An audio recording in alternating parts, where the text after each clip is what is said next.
ನಿಧಾನಕ್ಕೆ ಎದ್ದಾಗ ಏನಾಯ್ತು, ನಾನು ಅಂದ್ಕೊಂಡೆ ಗುರುಗಳು ತಾನೆ, ಅವ್ರಿಗೆ ಹೆಂಗೆ ಗೊತ್ತಾಗುತ್ತೆ ನನ್ನ ಮನಸ್ಸಲ್ಲಿರೋದು, ಏನಾರು ಕೇಳಿದ್ರೆ ಏನಾರು ಒಂದು ಸುಳ್ಳು ಹೇಳಿದ್ರಾಯ್ತು ಅಂತ ಎದ್ದೆ. ನಾನೇನು ಅಂದ್ಕೊಂಡೆ, ಎದ್ಬಿಟ್ಟು ಹೋಗುವಾಗ ಅವ್ರಿಗೆ ಯಾಕೆ ಹೋಗ್ತಾಯಿದೆ ಅಂತ ಕೇಳಿದ್ರೆ, ಅದೇ ಚಿತ್ರಾನ್ನಕ್ಕೆ ನಿಂಬೆಹಣ್ಣು ತರ್ತೀನಿ ಗುರುಗಳು ಅಂತ ಹೇಳೋಣ ಅಂತ ಅಂದ್ಕೊಂಡೆ.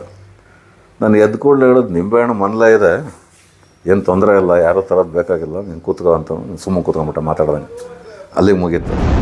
ಅವನು ಅಳತೆಗೆ ಮೀರಿದೆನು. ಅವನು ಸುಮ್ಮನೆ ನಾವು ಅವನು ಏನು ಮಾಡ್ತಾನೋ ಅದನ್ನ ನೋಡ್ತಾ ಇರಬೇಕು, ಅನುಭವಿಸ್ತಾ ಇರ್ಬೇಕು ಅಷ್ಟೇ. ಅವ್ರನ್ನ ಕೇಳೋಕ್ಕೆ ಹೋಗಬಾರ್ದು. ಅದು ಅವತ್ತಿಂದ ಅರಿವಾಗಿದೆ. ಆದರೂ ಕೂಡ ಒಂದೊಂದು ಸರ್ತಿ ನಾವು ಮರ್ತು ಬಿಡ್ತೀವಿ. ನಾವು ಇನ್ನೂ ಭಾಳ ಕಷ್ಟಪಡ್ಬೇಕು. ನಾವು ಇನ್ನೂ ಆ ಆಶೀರ್ವಾದದ ಫಲ ಇವತ್ತಿನ ದಿವಸ ನಮ್ಮಲ್ಲಿ ಇಷ್ಟು ಈ ಕೈಯಿಂದ ಎಷ್ಟು ಜನಕ್ಕೆ ಹಾಕ್ತಾಯಿದ್ದೀನಿ, ಇಷ್ಟು ಜನರ ರೂಪದಲ್ಲೇ ಗುರುನಾಥರು ಊಟ ಮಾಡ್ತಿದ್ದಾರೆ ಅಂತ ನಾನು ಸಮಾಧಾನ ಪಟ್ಕೋಬೇಕೀಗ ಅಷ್ಟೇ. ಯಾಕಂದರೆ ಅದೊಂದೇ ಒಂದು ಅವಕಾಶ ನನಗೆ ಜೀವನದಲ್ಲಿ ಸಿಕ್ಕಿತ್ತು.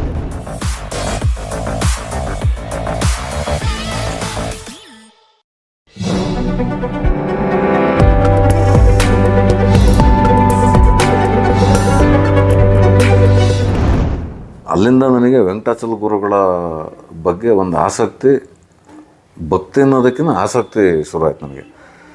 ಈ ಭಕ್ತಿ ಅನ್ನೋದು ನಮ್ಮಂಥ ಈ ಮನಸ್ಸು ಸರಿ ಇಲ್ಲದವರಿಗೆ ಅದು ಸರಿಯಾದ ಪದ ಅಲ್ಲ. ಯಾಕೆಂದರೆ ನಮ್ಮ ಮನಸ್ಸು ಒಂದೊಂದು ಸರಿ ಒಂದೊಂದು ಥರ ಇರ್ತಾರೆ. ಅದರಲ್ಲ ಭಕ್ತಿ ಅನ್ನೋದಕ್ಕೆ ಅರ್ಥವೇ ಇಲ್ಲದಂತಹ ಮನಸ್ಸುಗಳು ನಮ್ಮದು. ಆದರೆ ಅದನ್ನು ನಮಗೆ ಪರಿಚಯ ಮಾಡಿಕೊಟ್ಟವರು ಪೂಜ್ಯ ವೆಂಕಟಾಚಲ ಗುರುಗಳು. ನಾನು ಸುಮಾರು ನನ್ನ ಜೀವನದಲ್ಲಿ ಒಂದು 10ರಿಂದ 12 ಸರಿ ಗುರುಗಳ ದರ್ಶನ ಮಾಡಿದ್ದೇನೆ. ಪ್ರಖ್ಯಾತ ಗಾಯಕ ಒಬ್ಬರು ಡಾಕ್ಟರ್ ನಾಗವಲ್ಲಿ ನಾಗರಾಜ್ ಅಂತೇಳಿ ಕರ್ನಾಟಕದ ಅತ್ಯಂತ ದೊಡ್ಡ ಕರ್ನಾಟಕ ಸಂಗೀತ ವಿದ್ವಾಂಸ ವಿದುಷಿ ಅವರು. ಅವರು ಆ ಕ್ಯಾಸೆಟನ್ನು ಬಿಡುಗಡೆ ಮಾಡಿಸ್ಬೇಕು, ವೆಂಕಟಾಚಲ ಗುರುಗಳ ಹತ್ರ ಮಾಡಿಸ್ಬೇಕು ಅಂತೇಳಿ ಹೇಳಿದ್ರು. ನಮ್ಮ ಮನೆಗೆ ಬಂದಿದ್ದರು. ನಾನು ಹೇಳಿದೆ, ಆಯ್ತಾಯ್ತು, ನನಗೆ ಗುರುಗಳು ತುಂಬ ಚೆನ್ನಾಗಿ ಗೊತ್ತು. ನನಗೆ ತುಂಬ ಚೆನ್ನಾಗಿ ಗೊತ್ತು ಅಂತಂದರೆ ಗುರುಗಳದು ಆತ್ಮೀಯ ಅಲ್ಲ, ನಾನು ಇವ್ರ ಹತ್ರ ಹೇಳ್ಕೊಂಡಿದ್ದು ನಾನು ಅಷ್ಟೇ. ಗುರುಗಳು ತುಂಬ ಚೆನ್ನಾಗಿ ಗೊತ್ತು, ಹೋಗೋಣ ಅಂತೇಳಿ ಬೆಳಿಗ್ಗೆ 6 ಗಂಟೆಗೆ ಎದ್ದು ಕಾರಲ್ಲಿ ಗುರುಗಳ ಹತ್ರ ಹೋದು. ತುಂಬ ಅಪರೂಪವಾಗಿ ಅವತ್ತು ಜಾಸ್ತಿ ಜನವೇ ಇರಲಿಲ್ಲ. ಗುರುಗಳು ಮಾತ್ರ ಒಂದು ಚೇರ್ ಮೇಲೆ ಕೂತಿದ್ದಾರೆ, ಹಿಂಗೆ ಮುಂದೆ ಒಂದು ನಾಯಿ ಮಲಗಿದೆ. ನಾನು ಹೋದ ಕೂಡಲೇ ನಮಸ್ಕಾರ ಮಾಡಿಬಿಟ್ಟೆ ಅವರಿಗೆ. ಇವ್ರು ಬಂದವರ ಮನಸ್ಸಲ್ಲಿ ಕಲ್ಪನೆ ಇಲ್ಲ, ಅವರಲ್ಲಿ ಏನಿತ್ತು ಅಂದರೆ ಗುರುಗಳು ಅಂತಂದರೆ ದೊಡ್ಡ ಸಿಂಹಾಸನ ಮೇಲೆ ದೊಡ್ಡ ಡ್ರೆಸ್ ಹಾಕ್ಕೊಂಡು, ಕಾವಿ ಬಟ್ಟೆ, 10 ಉಂಗುರಗಳು, ಸರ ಎಲ್ಲ ಹಾಕೊಂಡು ಆ ಥರ ಇತ್ತು ಅಂತ ಕಾಣುತ್ತೆ, ಗೊತ್ತಿಲ್ಲ ನನಗೆ. ಸಡನ್ನಾಗಿ ನಾನು ಕೇಳಿದ್ರು, ಗುರುಗಳೆಲ್ಲಿ ಅಂತ. ಇವರೇ ಅಂತ. ಯಾರು ಅಂತೇಳಿ ಗಾಬರಿಯಾಗಿ ಕೇಳಿದ್ರು. ಇವರೇ ಗುರುಗಳು. ಅವ್ರು ಸಾವರ್ಸ್ಕೊಂಡೋದಕ್ಕೆ ಒಂದು 5 ನಿಮಿಷ ಆಯಿತು ಅವ್ರಿಗೆ. ಆಮೇಲೆ ಗುರುಗಳ ಹತ್ರ ನಾನು ಕೇಳ್ಕೊಂಡೆ, ಈ ಥರ ಕ್ಯಾಸೆಟ್ ಬಿಡುಗಡೆ ಮಾಡಿಸ್ಬೇಕು ನಿಮ್ಮ ಹತ್ರ ಅಂತೇಳಿ ಹೇಳಿದ್ರು. ಅದಕ್ಕೆ ಬಂದೆ. ಅದಾದಮೇಲೆ ನೋಡೋಣ ನಿರಾಯ ಅಂತಂದ್ರೆ, ಬಾಮ್ಮ ನೀನು ಸಂಗೀತ ಸರಸ್ವತಿ ಬಂದಿದೆಯಾ ಬಾರಮ್ಮ ಅಂತಂದ್ರೆ. ಒಂದು ನಿಮಿಷ ಹಿಂಗೆ ನೋಡಿದೆ, ಇವ್ರಿಗೆ ಯಾರು ಹೇಳಿಕೊಟ್ರು ಇಲ್ಲ, ಅದನ್ನು ಆಮೇಲೆ ಹೇಳ್ತೇನೆ. ಆನಂತರ ಅವರು ನಾಗವಲ್ಲಿ ನಾಗರಾಜ್ ಅವರನ್ನು ಅವರ ದೇವರ ಕೋಣೆಗೆ ಕರ್ಕೊಂಡು ಹೋಗಿ ನಾಗವಲ್ಲಿ ನಾಗರಾಜ್ ಅವರಿಗೆ ಪಾದಪೂಜೆ ಮಾಡಿದ್ರು. ಗುರುಗಳು ಅವರಿಗೆ ಪಾದಪೂಜೆ ಮಾಡಿದ್ರು. ಸಂಗೀತ ಸರಸ್ವತಿ ನನ್ನ ಮನೆಗೆ ಬಂದು ಹೇಳಂತೇಳಿ. ಗುರುಗಳಿಗೆ ಮಾನಸ ಸಂಚಾರರೇ ಅಂತ ಒಂದು ಹಾಡು ತುಂಬ ತುಂಬ ಇಷ್ಟವಾದ ಗೀತೆ, ತುಂಬ ಇಷ್ಟವಾದ ಕೃತಿ ಅದು. ನಾಗವಲ್ಲಿ ನಾಗರಾಜ್ ಅವರು ಅದನ್ನು ಹಾಡಿದ್ರು. ಹಾಡಿ ಅಲ್ಲಿ ವಲ್ಲೀಶಣ್ಣ ಅಂಥೇಳಿ ನನ್ನ ಇನ್ನೊಬ್ಬರು ಗುರು ಸಮಾನ ವಲ್ಲೀಶಣ್ಣ ಅಂಥೇಳಿ ಗುರುಗಳ ಜೊತೆ ಇದ್ದವರು, ಅವ್ರನ್ನ ಕರೆದುಬಿಟ್ಟು ಚಿತ್ರಾನ್ನ ಮಾಡಿ ಎಲ್ಲರಿಗೂ ಅಂತೇಳಿ ಅವನು ಚಿತ್ರಾನ್ನ ಮಾಡೋದಕ್ಕೆ ಹೋದರು ವಲ್ಲೀಶಣ್ಣ. ನನಗೆ ಅವಾಗವಾಗ ನಂದು ಚಟ ಅಂತಂದು ಓದೋದನ್ನು ಒಂದು ಅಭ್ಯಾಸ ಇದೆ. ಗುರುಗಳ ಹತ್ರ ಕೂತ್ಕೊಂಡು ಅವ್ರು ಪಾದಪೂಜೆ ಮಾಡಿ ನಾಗವಲ್ಲಿ ನಾಗರಾಜರಿಗೆಲ್ಲ ಒಂದು 50 ನಿಮಿಷ ಕಳೆದೋಗಿತ್ತು. ನನ್ನ ಹವ್ಯಾಸ ಗ್ಯಾಪ್ ಬಂತು. ಒಂದು ಸರಿ ಹೋಗ್ಬಂದ್ಬೋಣ ಇವ್ರು ಮಾಡ್ಕೊಳ್ಳಿ ಅಂತೇಳಿ ನಿಧಾನಕ್ಕೆ ಎದ್ದಾಗ ಏನಾಯಿತು, ನಾನು ಅಂದ್ಕೊಂಡೆ ಗುರುಗಳು ತಾನೆ, ಅವ್ರಿಗೆ ಹೆಂಗೆ ಗೊತ್ತಾಗುತ್ತೆ ನನ್ನ ಮನಸ್ಸಲ್ಲಿರೋದು, ಏನಾರು ಕೇಳಿದ್ರೆ ಏನಾರು ಒಂದು ಸುಳ್ಳು ಹೇಳಿದ್ರಾಯ್ತು ಅಂತ ಎದ್ದೆ. ನಾನೇನು ಅಂದ್ಕೊಂಡೆ, ಎದ್ಬಿಟ್ಟು ಹೋಗುವಾಗ ಅವ್ರಿಗೆ ಯಾಕೆ ಹೋಗ್ತಾಯಿದೆ ಅಂತ ಕೇಳಿದ್ರೆ, ಅದೇ ಚಿತ್ರಾನ್ನಕ್ಕೆ ನಿಂಬೆಹಣ್ಣು ತರ್ತೀನಿ ಗುರುಗಳು ಅಂತ ಹೇಳೋಣ ಅಂತ ಅಂದ್ಕೊಂಡೆ. ನಾನು ಎದ್ದು ಕೂಡಲೇ ಹೇಳೋದು, ನಿಂಬೆಹಣ್ಣು ಮನಲೇ ಇದೆ, ಏನು ತೊಂದರೆ ಇಲ್ಲ, ಯಾರೂ ತರೋದು ಬೇಕಾಗಿಲ್ಲ, ನೀನು ಕೂತ್ಕೋ ಅಂತ ಸುಮ್ಮನೆ ಕೂತ್ಕೊಂಡ್ಬಿಟ್ಟೆ ಮಾತಾಡ್ದಂಗೆ. ಅಲ್ಲಿಗೆ ಮುಗೀತು. ಆನಂತರ ಕ್ಯಾಸೆಟ್ ಬಿಡುಗಡೆ ಮಾಡಿದ್ರು, ಶುಭ ಹಾರೈಸಿದ್ರು, ಗುರುಗಳ ಆಶೀರ್ವಾದ ಎಲ್ಲ ಆಯಿತು. ಅಲ್ಲಿಂದ ಅವ್ರು ಹೇಳಿದ್ರು, ನೀವು ಶೃಂಗೇರಿಗೆ ಹೋಗಿ ಗುರುಗಳ ದರ್ಶನ ಮಾಡಿ ಬನ್ನಿ ಅಂತ ಹೇಳಿದ್ರು. ಸಡನ್ನಾಗಿ ನಾನು ಹೇಳಿದೆ, ಗುರುಗಳ ನಾವು ಅಲ್ಲಿಗೆ ಹೋಗೋ ಹೊತ್ತಿಗೆ ಟೈಮ್ ಮುಗಿದೋಗಿರುತ್ತೆ, ಆ ನರಸಿಂಹನಕ್ಕೆ ಹೋಗೋ ಗುರುಗಳದ್ದು ಆ ಟೈಮ್ ಮುಗಿದೋಗಿರುತ್ತೆ, ನೀನು ಹೋಗ ಬಿಡ್ತಾರೆ, ಏನು ಯೋಚನೆ ಮಾಡಬೇಡ ಅಂತಂದ್ರು.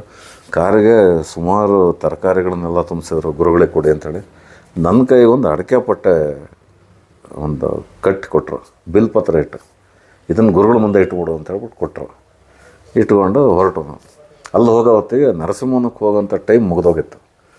ಅದರ ಸೇತುವೆ ಹತ್ರ ಹೋದಾಗ ಒಬ್ಬರು ಬಂದು ವೆಂಕಟಾಚಲ ಗುರುಗಳು ಕಳಿಸಿದ್ರಲ್ವ, ಬನ್ನಿ ಅಂತ ಹೇಳ್ಬಿಟ್ಟು ಕರ್ಕೊಂಡು ಹೋಗ್ಬಿಟ್ರು. ಸೀದಾ ಹೋದು ಮಹಾಸನ್ನಿಧಾನದ ದರ್ಶನ ಆಯಿತು. ಮಹಾಸನ್ನಿಧಾನಕ್ಕೆ ನಮಸ್ಕಾರ ಮಾಡೋದು, ಅದನ್ನೆಲ್ಲ ಅಲ್ಲಿ ಒಪ್ಸೋದು ಎಲ್ಲ ಮಾಡಿ ಅಮ್ಮನವ್ರ ದರ್ಶನ ಮಾಡ್ಕೊಂಡು ಎಲ್ಲ ರಾತ್ರಿ 8-8:15 ಆಗೋಯ್ತು ಅಲ್ಲೇ ನಾವು ಮುಗಿಸ್ಕೊಂಡು. ಈ ನಡುವೆ ನಾನೇನು ಮಾಡಿದೆ, ಗುರುಗಳು ಕೊಟ್ಟ ಅಡಿಕೆ ಪಟ್ಟ ಐತಲ್ಲ ಅಂದ್ರೆ ಬಿಲ್ ಪತ್ರ, ಅದನ್ನು ಕಾರಲ್ಲೇ ಮರ್ತೋಗ್ಬಿಟ್ಟಿದ್ದೆ. ಬಸ್ಸಿಗೆ ಬಂದ್ವಿ, ಮುಂದ್ಗಡೆ ಹತ್ತಿರಿ ಅಂದರು. ನಾವು ಇಬ್ಬರು ಮುಂದ್ಗಡೆ ಹತ್ತಿದ್ವಿ, ಇವ್ರು ಹಿಂದ್ಗಡೆ ಹತ್ತಿದ್ರು.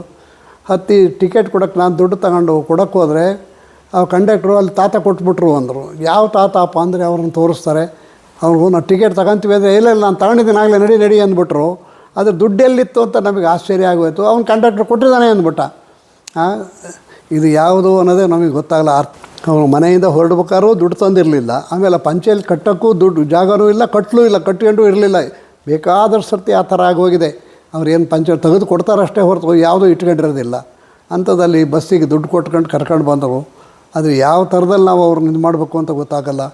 ಗುರುವಿನ ಶಕ್ತಿ ಎಷ್ಟಿದೆ ಅಂತಂದು ನಾವು ಅಳಿಯೋಕ್ಕೆ ಸಾಧ್ಯ ಇಲ್ಲ. ಗುರುವಿನ ಅಳಿಯೋಕ್ಕೆ ಹೋಗಲೂಬಾರ್ದು. ಅವನು ಅಳತೆಗೆ ಮೀರಿದೆನವನು. ಸುಮ್ಮನೆ ನಾವು ಅವನು ಏನು ಮಾಡ್ತಾನೋ ಅದನ್ನ ನೋಡ್ತಾ ಇರಬೇಕು, ಅನುಭವಿಸ್ತಾ ಇರ್ಬೇಕು ಅಷ್ಟೇ. ಅವ್ರನ್ನ ಕೇಳೋಕ್ಕೆ ಹೋಗಬಾರ್ದು. ಅದು ಅವತ್ತಿಂದ ಅರಿವಾಗಿದೆ. ಆದರೂ ಕೂಡ ಒಂದೊಂದು ಸರ್ತಿ ನಾವು ಮರ್ತು ಬಿಡ್ತೀವಿ.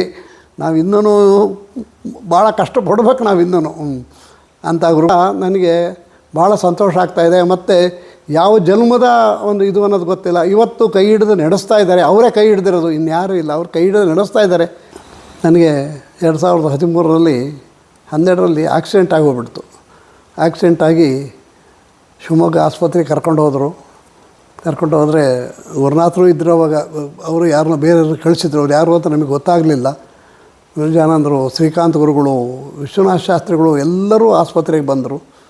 ಆಸ್ಪತ್ರೆಗೆ ಬಂದು ಎಲ್ಲ ನೋಡಿದ್ರು. ನಂದಾಗಲೇ ನನಗೆ ಎಚ್ಚರ ಇತ್ತು, ಆದರೆ ಬದುಕೋ ಸ್ಥಿತಿ ಇರಲಿಲ್ಲ. ಎಲ್ಲ ನಂದು ಪೀಸಾಗಿ ಹೋಗ್ಬಿಟ್ಟಿದ್ದೆ. ಎಲ್ಲ ಪೀಸಾಗಿ ಹೋಗ್ಬಿಟ್ಟಿದ್ದು ವೆಹಿಕಲ್ ಆಕ್ಸಿಡೆಂಟಲ್ಲಿ. ಸರಿ, ಆಮೇಲೆ ಒಂದು ದಿವಸ ಇಟ್ಕೊಂಡು ಹೊರಗೆ ಇಟ್ಬಿಟ್ರು. ಮನೆಗೆ ಬೆಂಗಳೂರಿಗೆ ಕರ್ಕೊಂಡೋದ್ರು. ಬೆಂಗಳೂರಲ್ಲೂ ಏನೂ ಆಗಲ್ಲ, ವಾಪಸ್ ತಗೊಂಡ್ರೆ ಒಂದು 10-15 ಜನ ಇರ್ಬೋದು ಅಂತ ಹೇಳಿ ಕಳಿಸ್ಬಿಟ್ರು. ದಾರಿ ಒಳಗೂ ಒಂದು ವಿಚಿತ್ರ ಆಯಿತು. ರೈಲ್ವೆ ಗೇಟ್ ಹಾಕಿತ್ತು. ನಮ್ಮದು ಆಂಬುಲೆನ್ಸ್ ಬರ್ದತ್ತು. ಧೈರ್ಯ ಇನ್ನೂ ಬಂದಿಲ್ಲ ಅಂತಂದು ತೆಗೆದುಬಿಟ್ಟ ಗೇಟ್ನ. ಬಂದು ಮಧ್ಯ ಗಾಡಿ ನಿಂತುಬಿಡ್ತು. ಅದು ಮುಂದಕ್ಕೂ ಹೋಗ್ವಲ್ದು, ಹಿಂದಕ್ಕೂ ಹೋಗ್ವಲ್ದು. ಟ್ರೈನ್ ಬರ್ತಾಯಿದೆ, ಕಾಣ್ತಾಯಿದೆ ಟ್ರೈನು. ನಾನು ನನ್ನ ಮಗ ಜೊತೆಗಿದ್ದ ಡ್ರೈವರು ಮಗನ ಇಬ್ಬರು ಇಳಿದ್ಬಿಟ್ರಪ್ಪ, ಆಯ್ತು ನಂದು ಅಂತಂದು ಹೇಳಿದ್ರು ಕೂಡ ಕೇಳಲಿಲ್ಲ. ಅವರು ಇಳಿದ್ಬಿಟ್ರು. ಆಮೇಲೆ ಮತ್ತೆ ಡ್ರೈವರ್ ಇನ್ನೊಂದು ಸರ್ತಿ ನೋಡ್ತೀನಿ ಅಂತ ಬಂದು ಕೂತ್ಕೊಂಡು ಅವ್ನು ಏನು ಮಾಡಿದಂತ ಗೊತ್ತಿಲ್ಲ. ಒಂದೇ ಸರ್ತಿ ಯಾರೋ ಎತ್ತಿ ಈ ಕಡೆ ಇಟ್ಟಂಗೆ ಆಗೋಯ್ತು. ಟ್ರೈನ್ ಹೊರಟೋಯ್ತು. ಅದು ಏನು ಅಂತಂದು ಇವತ್ತರೆಗೂ ಗೊತ್ತಾಗಲಿಲ್ಲ. ಅವನು ಎಲ್ಲರಿಗೂ ಹಿಂದೆ ಬಸ್ದೊಳಗಿದ್ದವ್ರಿಗೂ ಲಾರಿಗಳಿದ್ದು ಎಲ್ಲರಿಗೂ ಆಶ್ಚರ್ಯ. ಹೋಯ್ತು ವೆಹಿಕಲ್ ಅಂತಲೇ ಆ ಕಡೆ ತಿಳ್ಕೊಂಡಿದ್ರು. ಆದರೆ ಆರಾಮ ಮನೆಗೆ ಬಂದೆ. ಕಳಿಸಿದ್ರು. ಎಂಥ ಕರುಣೆ. ಗುರು ಕಾರುಣ್ಯ ಅನ್ನೋದು ಅದಕ್ಕೆ ಬೆಲೆ ಕಟ್ಟೋಕ್ಕಾಗಲ್ಲ. ಅಷ್ಟೆಲ್ಲ ನಮಗೆ ಗುರುಗಳ ಹತ್ತಿರ ಇದ್ದರೂ ಕೂಡ ಪಾಪ ನಮ್ಮನೆ ಅವ್ರು ಬಂದಿದ್ದು ಆಮೇಲೆ ಕಡಿಮೆ ಆಯಿತು ಆ ಒಂದು ಇದರಲ್ಲಿ. ಆಮೇಲೆ ಗುರುಗಳಿಗೆ ನಾವೇನು ಒಂದು ಹೊತ್ತು ಊಟಕ್ಕೂ ಹಾಕಿದ್ದು ಕಡಿಮೆನೇ ಆಗ್ಬಿಡ್ತು. ಒಂದು ಹೊತ್ತು ಊಟಕ್ಕೂ ಅವ್ರಿಗೆ ಹಾಕಿ ಬಡಿಸ್ಲಿಲ್ಲ ನಾನು. ಎಷ್ಟಿದೆ ನೋಡ್ರಿ. ಬರಲೇ ಇಲ್ಲ ಅವರು. ಬರ್ತೀನಿ ಅನ್ನೋದೇನೆ ಬರಲೇ ಇಲ್ಲ ಅವರು. ಅದನ್ನು ಒಂದು ಅವಕಾಶ ಸಿಕ್ಕಿದ್ದು ಅಂತಂದರೆ ಅದೇ ಮೊದಲು, ಅದೇ ಕೊನೆ. ಫಸ್ಟು ಇಲ್ಲಿ ಬಂದು ಹೋಗ್ತಾ ಇರಬೇಕಾದ್ರೆ ನಮ್ಮನೆಯವ್ರ ಜೊತೆಯಲ್ಲಿ ಒಂದು ದಿವಸ 11 ಗಂಟೆ ರಾತ್ರಿಲಿ ಬಂದರು. ನಾವು ಇಲ್ಲೇ ಪಕ್ಕದ ಮನೆಯಲ್ಲೇ ಇದ್ವಿ. 11 ಗಂಟೆ ರಾತ್ರಿಲಿ ಬಂದರು. ನಾನು ಕೆಲಸಕ್ಕೆ ಹೋಗಿ ಬಂದು ಎಲ್ಲ ಮಾಡಿ ಸಾಕಾಗಿತ್ತು, ಕೂತ್ಕೊಂಡಿದ್ದೆ. ಗುರುಗಳು ಬಂದರು.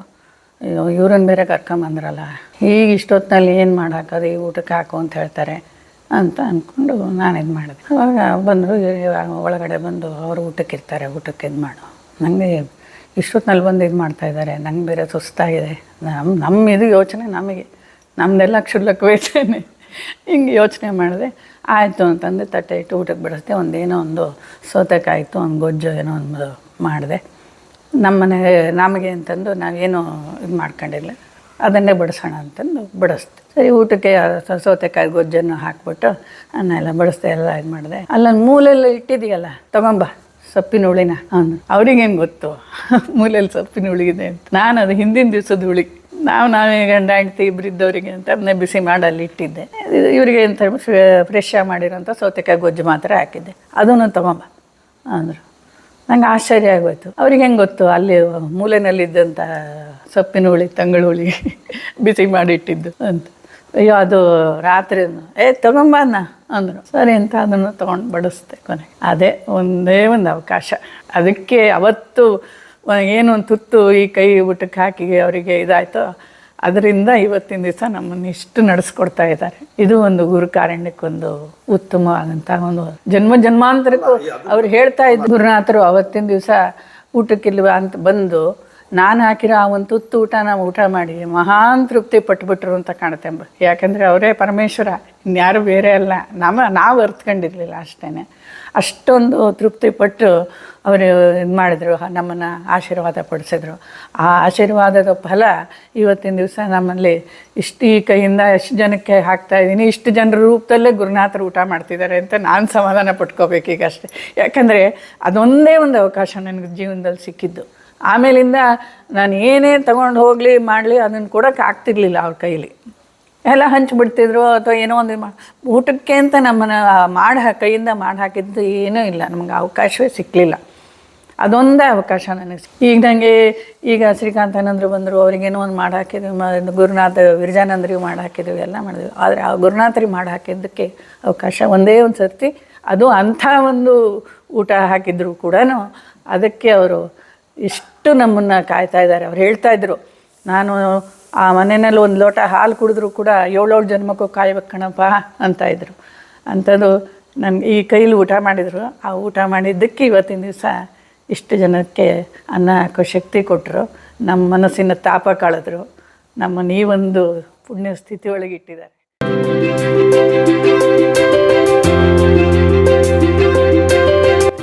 ದಯಮಾಡಿ ಲೈಕ್ ಮಾಡಿ, ಶೇರ್ ಮಾಡಿ, ಸಬ್ಸ್ಕ್ರೈಬ್ ಮಾಡಿ, ಮರೆಯದೆ ಬೆಲ್ ಬಟನ್ ಒತ್ತಿ. ಧನ್ಯವಾದಗಳು.